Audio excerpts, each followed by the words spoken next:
Chairman of the Virgin Islands Festival and Fairs Committee, Marvin Biden, says the committee inherited a large debt in 2012 when it began operations. A 2012 annual report from the Festival and Fairs Committee reveals that it inherited a deficit of $240,600 dating back from 2006 to 2011. As part of efforts to improve transparency and efficiency, the Festival and Fairs Committee says in its 2012 report that bank statements and financial standings were requested from the Eastern Longlook and Carrot Bay subcommittees, but they were never submitted. The Virgin Islands Festival and Fairs Committee is chaired by Marvin Blyden, with Taverna Samuels Foy as vice chairman. Sean Rose has more on the Festival and Fairs Committee 2012 report. For 2012, the subvention from government to the Virgin Islands Festivals and Fairs Committee totaled $567,400 for allotment to the various subcommittees.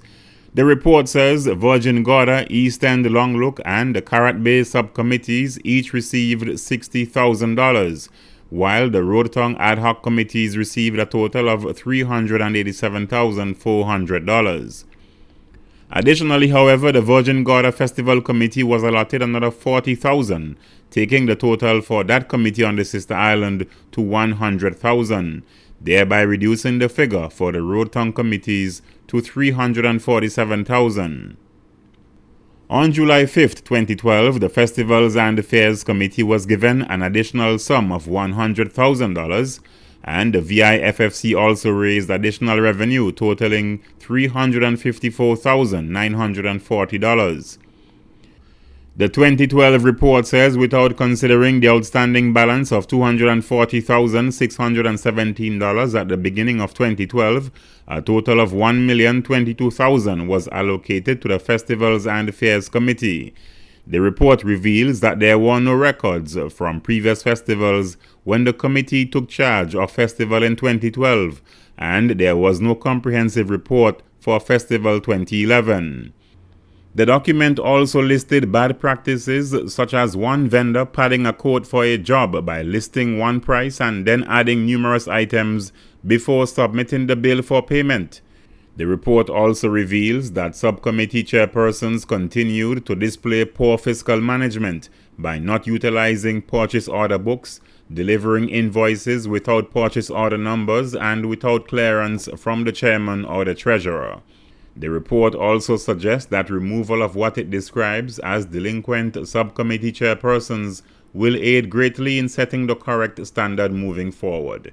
Another crucial disclosure was a bill inherited from Nibs Auto Sales and Parts for a rented vehicle on behalf of the VIFFC that was destroyed in 2010. No total was assigned to this outstanding bill in the report. The matter is still unresolved, says Chairman Marvin Blyden, and he has called for an investigation.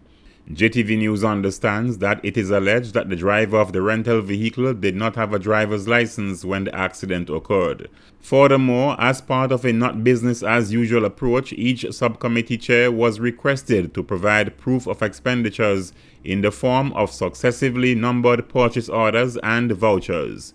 The report says previous budgetary practices excluded revenue streams because it was the norm that government would cover the loss. According to the Virgin Islands Festivals and Fairs Committee 2012 report, a decision was taken for all sponsorship monies to be received by the VIFFC. However, the subcommittees still received sponsorship directly, and to date, the amounts and the donors remain unknown. Total expenses for 2012 festival activities amounted to $957,583. In addition, another $448,000 was paid by the Ministry of Education and Culture for sound and stage equipment. The report also notes that outstanding payments for 2012 stood at $305,719. The disbursement of outstanding payments for services rendered during the 2013 BVI Emancipation Festival generated much discussion at the end of the 2013 events. Securing international artists to perform at the BVI festivals has generated much scrutiny annually. Just over $100,000 was spent this year alone on airline tickets. in addition to performance fees. This year, the Carrot Bay Festival Committee is said to have spent around $40,000 in airfares. The East End Festival Committee spent some $20,000 and the Road Town Committee spent approximately $40,000 in airline tickets for artists as well. According to Chairman of the Festivals and Fairs Committee, Marvin Blyden, the 2013 report is likely to be submitted at the end of October. Sean Rose, JTV News.